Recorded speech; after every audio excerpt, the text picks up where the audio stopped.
What's going on, guys? Today's November 14. Let's get straight to it.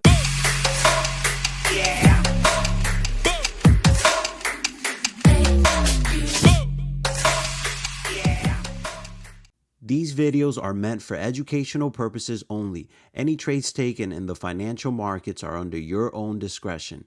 The information taught should be demoed and only taken to live accounts under your own responsibility.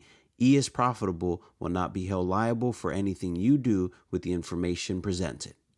All right, we're going to go ahead and look at the S&P 500. Today's Monday, November 14th. And I just want to give you my thoughts on why I got into some buys here during lunch. So to start, we know that last Friday, the market made a high. So I had that marked as buy side liquidity. When you're trading, you have to sometimes think like a retail trader. And most retail traders, when they see that the market peaks, they're looking for sell. Automatically, they're looking at like, oh, this is the highest that the market can go and it's going to reverse from here.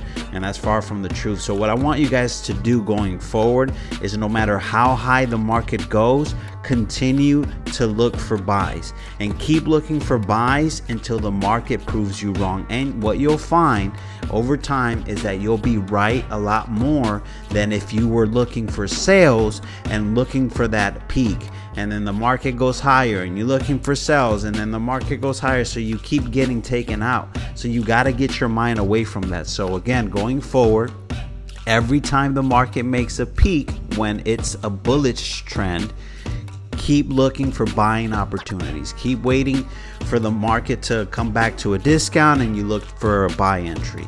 And even if it looks like market structure broke to the downside, wait for market to touch the discount and look for buy entries. And if you combine that with day of the week and a bunch of other things that I have taught in this channel, then that's gonna increase your percentage and your rate of being right and making some money. All right, so I had that buy side liquidity marked. The market was consolidating today. It was really choppy in the morning. So once I saw that the morning session was done and we went into the lunch session. Once I saw this candle right here at 11:30 a.m., this bullish candle, once I saw that, then I started to look for buys, and this is the reason why. So I like to compare the S&P 500 with NASDAQ and the US 30.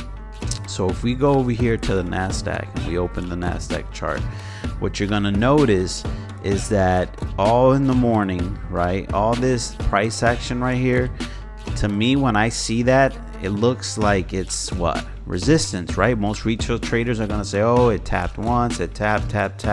This area is getting respected, so they're looking for sells here, right? The same thing goes if you look at the US 30, right? The US 30, you know, if you look here, boom, like most retail traders are looking at that little area as resistance. So let's go back to the S&P 500. So you have to get all these ideas and put them together and kind of create your own narrative in your mind. So I said, okay, they dropped the price hard here to give the impression that there was some sort of resistance in that area, right? But then immediately after these two candles dropped down, right, what I noticed was that they went bullish again with this strong bullish candle, while also protecting these lows, right, which was the low of that was created during New York. So once I saw that, I went into the 5-minute and I saw that there was this 5-minute fair value gap. I had that 5-minute fair value gap marked, right? So that's where I got my entry from. My TP was at the buy side liquidity. All right, so once I had that marked, it was just a matter of me waiting for price to come down to like a equilibrium. I always wait for price to come down to either equilibrium or down to a discount. So if you were looking at it this way, you could have been a buyer here. Once the market expanded a little bit higher and it came back down, you could have been a buyer here. This was when I bought, and the reason why I bought here and not here was because I was waiting for price to take out short-term liquidity. And even though it happened right here, you know, mark it for you, make it easier for you guys to see. Even though it happened right here, it took out some liquidity. Normally I would buy there, but I was waiting for price to come down just a little bit further. So I kind of waited for this candle. Once I saw this candle here, and then I saw this one right there, I said, okay, perfect. That was a perfect entry for me right there. Boom. Took out sell side once, took out sell side twice. Got in right there. My TP was up here. So it's very simple trade. I think, again, a lot of times we tend to complicate things, and we have to, once you have a narrative, right, and you have an idea on price, on your bias, where do you think price is going next, it's just a matter of you looking at an opportunity to get in, right? So in the morning there was really no opportunities, and I took other trades in the morning, but they were short-term scalps. I won't go over those right now, but I just wanted to show you guys that one, because again, like let's say tomorrow you see we did this big drop. Most people are probably thinking that the market is in sales now.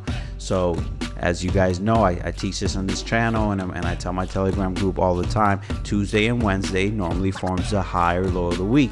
So if on Tuesday we take out Monday's low, then you have to pay attention to these things, because then that would mean that most likely on Wednesday and Thursday and Friday we're going to be bullish.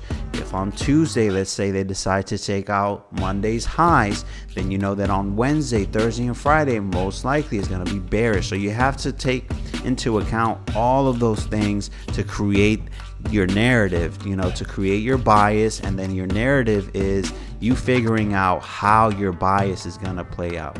Don't get, you know, desperate to jump in. Like, give yourself a chance, relax, like let the market play its course, let it reveal, you know, what it wants to do. I'm pretty sure here in the morning a lot of people got in on buys, on sales, on buys, on sales, you know, and you're getting stopped out left and right, man. You gotta slow the fuck down and just give yourself a fighting chance, you know, like let the market come to you and let the play be so fucking easy for you to see that it's like obvious that this is where you got to get in, right? So stop trying to fight the market to try to make money. It's unnecessary. It really is, guys. But yeah, that was it. That's how I got into some buys. I'm gonna post the photo of my entry, so that way you guys can see that I'm not just talking shit and I'm really taking these trades. All right, so tomorrow again I'm gonna wait. I don't know what the fuck the market's gonna do. It can either take out Monday's lows or it can take out Monday's highs. So I'm gonna wait and see what happens first, and then based off of that move, then I'll decide what my bias is and what my narrative is going to be. All right, guys, so we're gonna cut this one short. I hope you got a gem or something out of this, and I hope you guys are improving every day. You got to put in the work. You got to be live. You got to fucking eat this shit every day, so that you can start to see these things live, and it starts with you being in front of the charts. All right, guys, so you guys have a good one. Hope this video was insightful, and y'all have a blessed day.